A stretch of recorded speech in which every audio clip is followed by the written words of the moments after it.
Welcome to the Tantra and Yoga podcast.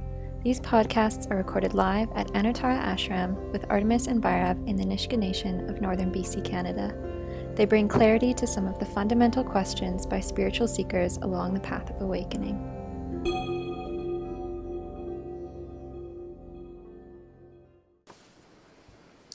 Everything must come out of awareness. So when we get ideas, what's that process? And is there a difference between ideas that filter through the mind and through the heart?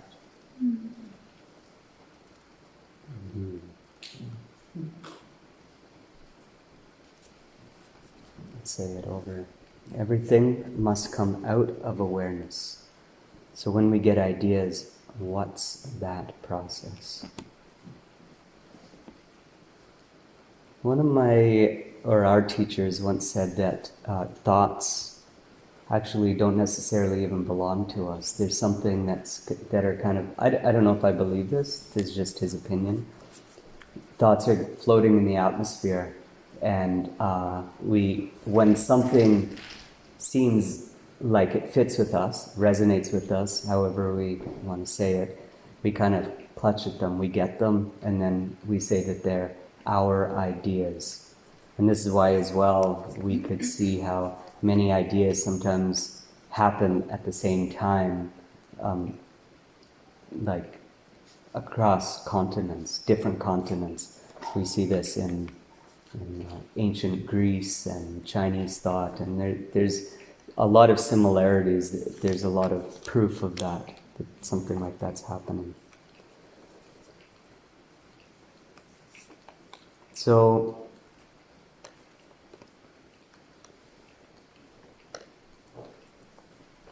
ideas, the mind, the definition of mind is really kind of,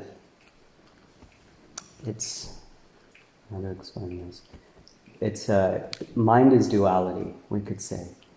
To define floor, you have to define ceiling. There's always going to be another side to the coin, a heads, a tails.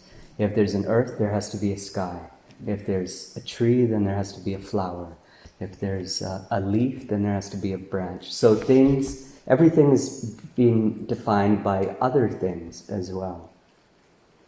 So then ideas, I feel anyway, are these thoughts coming together and merging, which brings us, the mind and all the thoughts that occur, and brings a lot of curiosity of the mind. And when things kind of start to click, then they make these ideas. Like, I don't know, you have a floor and a ceiling, and you have floor, ceiling, and you want to do something in that space. So then what would be the obvious? You could hang something from the ceiling, put something on the floor, something to fill that space, for example. So it's kind of like this, it's kind of finding correlations between two thoughts, and something arises out of there. Some other thought arises. Difference between ideas that filter through the mind and heart, that's a beautiful question, because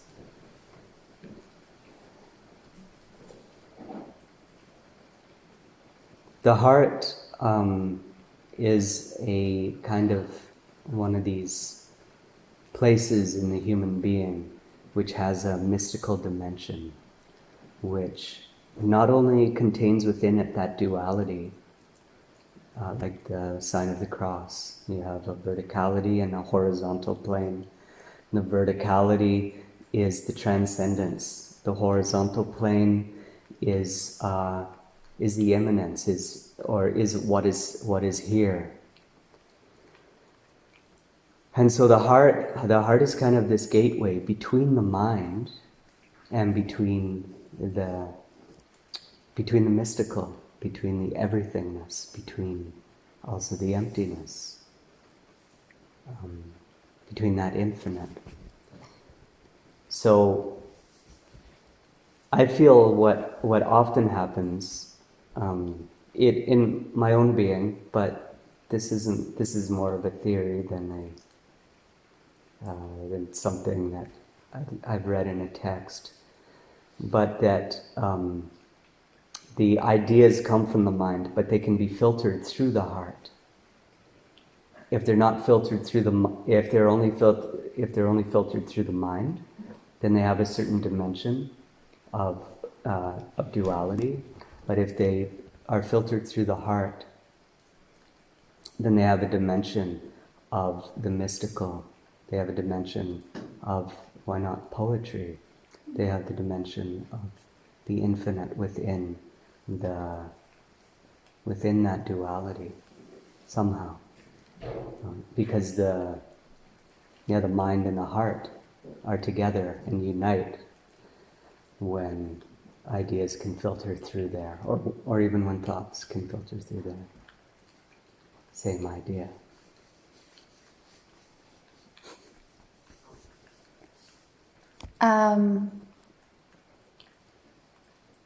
In a sense, all thoughts are always appearing in the same place, as this person has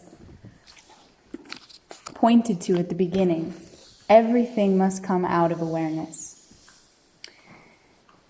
Everything must come out of awareness, and everything appears within awareness, and everything is made up of awareness. I'll start by saying that. But it's true that we cannot also deny the world. And there does feel as though there are times when we are in, a buddy of mine, we call it the flow. There's times when we feel we're in the flow, and there's times we may feel we're in the mind. There's times we feel we're in the heart, there's times we feel we're in the mind. And I feel like in some sense, this person is asking, how do I discern? How do I discern between what appears in front of me as awareness, to follow it or not to follow it? The heart is simple. The heart is humble. The heart is non-identified. When an idea appears to the mind says, my idea. The mind says, oh, what could I do with that? The mind says, we should probably think about that for a little while because there's choices that need to be made about this. The mind says, oh, I don't know what to do about this idea because it seems like it might be an important idea. I wonder if this idea is coming from my heart. It might come from your heart, but now, as Bhairav said, it can be filtered through the heart. It can also be filtered through the mind. And the mind is what makes things complicated. The ideas perceived through the mind are, like I say, my ideas, my path, my choices. I see this idea. I need to decide what to do about this idea. Through the heart, a situation is presented and we're just naturally following it. We're not even following. It's when we're in the heart, we're completely surrendered. The sign says turn left, we're just turning left because there's nothing to do because there's nobody home here. So I'm just flowing. I'm following my heart. But it's from the mind that we start to have more uncertainty and questioning, and I need to make the right decision. When we're flowing from the heart, we're surrendered to whatever presents itself. The idea comes that I need to get in a plane today and fly to Jamaica. The heart's just like, yes, that's what I'm supposed to do. I don't know why. I don't know what's calling. I've never been to Jamaica. I don't know anybody there, but I'm just going to go because that's just clearly what's supposed to happen. So that's a very easy way to start to discern between ideas that are being perceived from the mind and ideas perceived from the heart. Yeah, I'll add that the mind wants to capitalize on those ideas. Yes. Especially. And like works of art,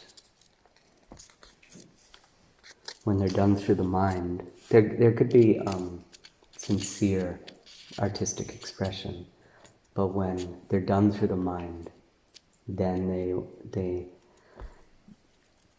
they need to be capitalized on.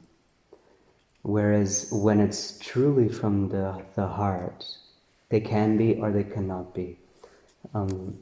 My teacher Sahaja, who actually is the founder of Hridaya Yoga and this Hridaya style meditation, who does it, who kind of formulated it. None of the things are his own, but he formulated it. I remember when I was in a yoga school, all of the courses that I received, we felt were from our teacher. But then later on, speaking with Sahajananda, I told him about this, and he said, actually, if you want to know the truth, all of those courses, and there's over 300, each one 5 pages long, so it's a lot of material. He said, actually, I did those courses over the years. I wrote them. And I asked, shouldn't you ask that your name be on them because you originally wrote them? And he said, no, it's okay. I don't need to take any. I don't need to have any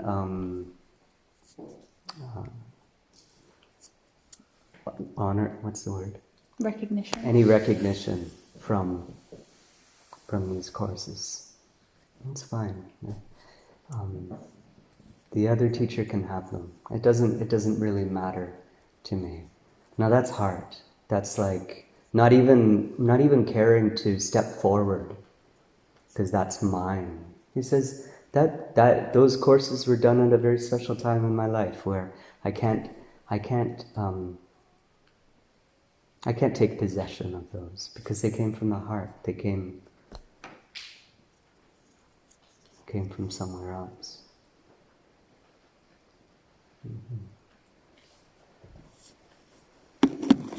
Now, at the same time, there's also nothing wrong with capitalizing, putting your name on something, but I think it has to do with the original intention as to why it's being done. Oh, okay, this will make me famous, or this will, I don't know. Yeah, bring success. Bring success in some way. It's like when we're fully surrendered to the heart, also it can get us into some sticky situations in a sense, but it's for the best, you know. Sometimes speaking very directly to somebody or allowing blame to fall on you. The heart isn't always butterflies and rainbows, but in the end, if we trust the heart in those moments, it always turns out for the best, even though it might end up in tears, or someone doesn't like you, or somebody feels that you did something wrong. We just keep trusting the heart to tell us how to react and move and so on. Mm-hmm. Trust the silence. Mm.